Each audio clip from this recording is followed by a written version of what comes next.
Okay, I gotta update my video on team management because there's been some changes since I originally did my video. Not a lot, but um, as a teacher, my login is my school ID, and I just named it Team ST CNC Machining. I also have the old single user storage. This is legacy area, but it's sort of the same login, but I do have a separate login. It's just a personal one. Like this one. This is my personal login. I call it the CNC Dude Team. And the new instructor has created his own folder, and I'm a member of that team. Well, let's go to mine here. I know how to manage this. So every area here is called a project. And these are projects, and if you want them to be, like I have a lot of them, so I put the common ones on the top so they're always stacked up. I had like one here with assets. Some of these are stuff under development, but probably the more important part is the school, right? Here it says STC 2023 machinists, right? I go into here and we have 1, 2, 3, 4, 5 students, right? Pokey is my test student. He's my pup. So he has his own Fusion account. We got Alex, we got John, Colin, Justin. So actually, 2 of these guys that graduated. So these are from last year. And I also added in assets from the Intro CAD, CAM, and CNC course. Because if you go online, I'll get back into that, but I was trying to make it easy for them to grab the files. But I tell them that do not build the project in your Fusion group. I want to be able to see it.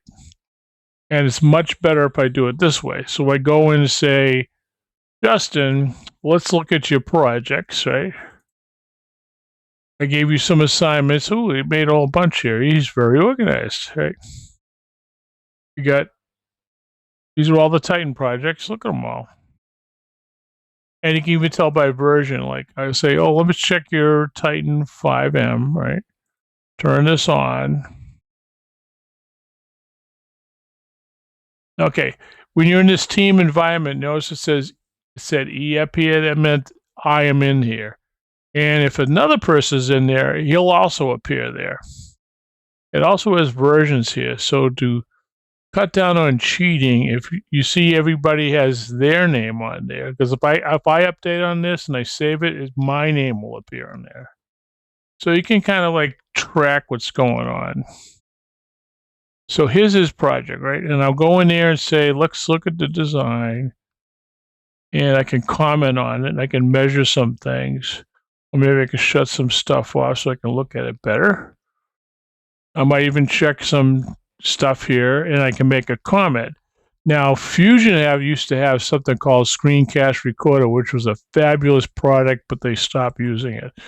So down here would be share, and one of these said Screencast Recorder. So if I turn that on, I could record this event, which becomes a MP4 file, and I would send the link to them, which would be a review of what they did. That's how I used it. That's not available anymore. So, but you can say like share a link to this file. So that's how you can share a file without being in Teams. But I'm just doing a review, right? I'll do manufacturer. I'll look at everything, especially their first projects. I can do a quick simulate here, hit play, test. I'm using the comparison mode now. And I can also record this and send a video commentary on this. And it prevents me from having to go over to their computer and stare at it or how to do something. I can actually do a much better job here independently, looking at it in the team environment. So if I did something like this, I do a recording and comment on this and say, everything looks good. This looks ready to machine. Or maybe I thought that you went in a little bit too deep here. Or why is that red? Or we can switch it to operation mode and we can check by operations. Or your clearances are good. I have stop on collision on and why I use these settings. So it's like I could do a personal lesson, which I could turn into a regular video. Like some of these settings you may have cranked up too high or something like that. All right. So it's like personal review, and if you can do a recording, it would be a personal comment on it, which you can turn into a video. The other way I use this is in class. I can pull up their file in the classroom and comment on it, and also turn it into a class commentary. So we tell them they have to do all their projects in the team for credit. Once you're in your user space, we cannot see that anymore. Like this area here is my area only, which is not connected. I have no access to it. Nobody else has access to it.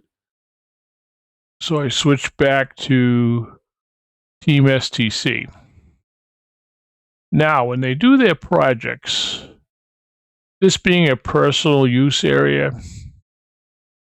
there's an area down here called assets. I renamed it teacher assets. These are my assets. They're not their assets. They don't have access to this. So if I actually go back to the, let's create a folder, right? I'm going to go into here and let's go into folder management. I'm going to click this window, which pulls up the Fusion 360 cloud area. And you got all kinds of, I've actually can look stuff up here, just search for it by name, and I can find it everywhere.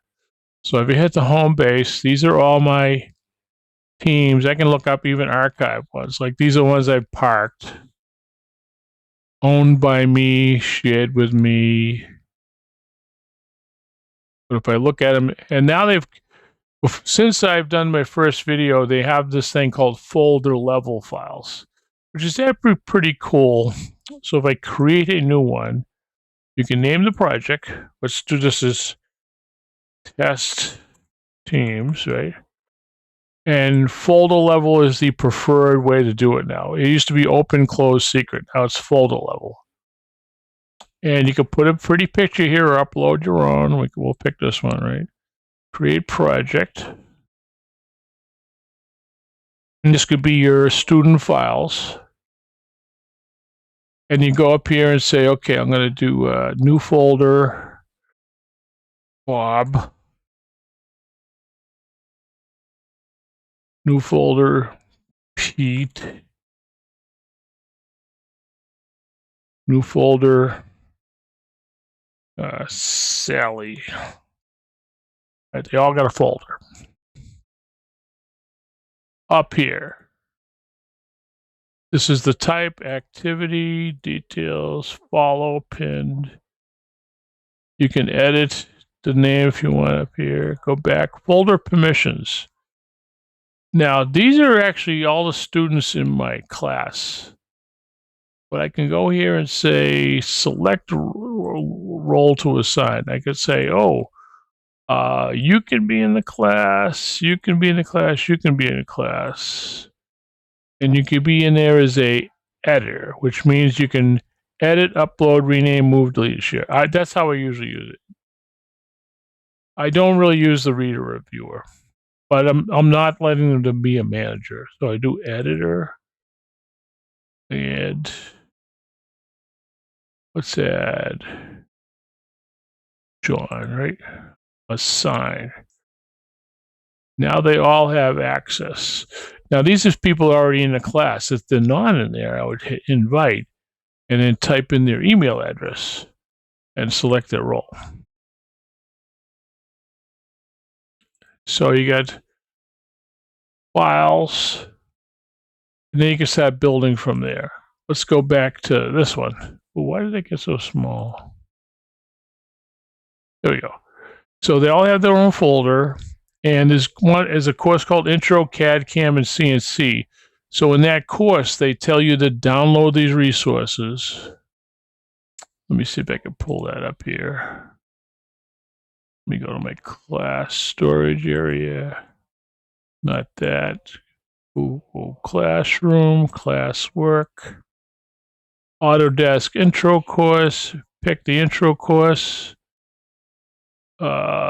Get started, course overview. Gotta log in though.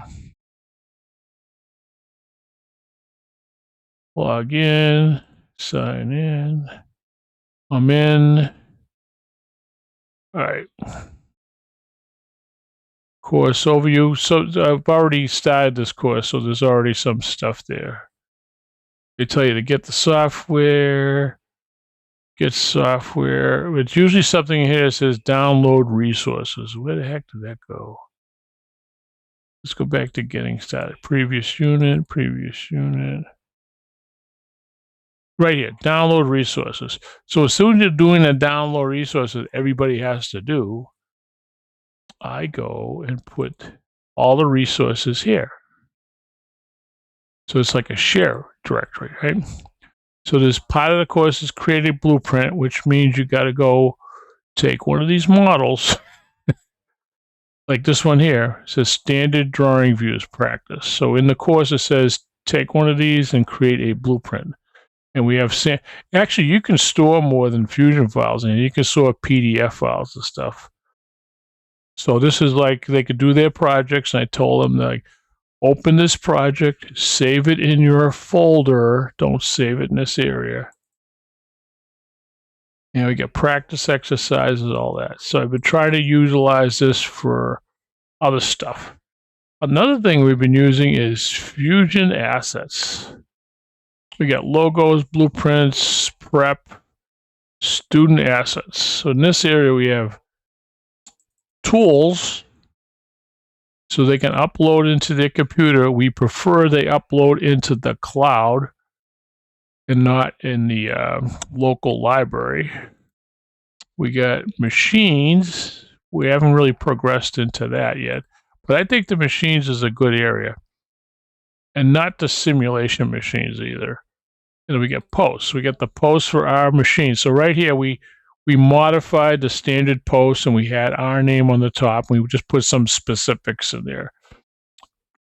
Like our post processor has the machine go home before M1. It goes all the way home, and also does not turn on the coolant until it comes all the way down. So that is the basic ones. Plus, it's got our name on it, so it's not like they have to go hunting for it all the time. So once they install that on their side, their user side, not the team side, they don't have access to the assets. That's how they make it all work. So in this case, there's other stuff. I got test teams. I got a model engine we're working on. A lathe course. I'm putting in some lathe parts here. When we were doing project manufacturing, we were testing stuff. And so this is like a share project, like this is from last year, share project directory. So as we start bringing in outside jobs, they're all stored here. Like a 1908 Buick Park, HVAC needed a pulley made right here. We did a lathe pulley. So we modeled it in here. We did CNC lathe, and we also created a blueprint here. And even up here, it's warning me that a change was made, so I have to update. There we go. And I noticed when we were on the shop floor, we forgot to put a dimension from here to there. But these are also, this is like a share area, and we would give everybody access to this. So I said, oh, you got nothing else to do, go into the share directory and work on this one. So I like using the Teams thing. It gives us as teachers access to see projects without having to go to their computer and play with their mouse and everything. It's way better. I can do here, and I can also look at them and comment to them, but I like doing the recorded comment and send that to them. All right. That's about it for me. I'll talk to you guys later.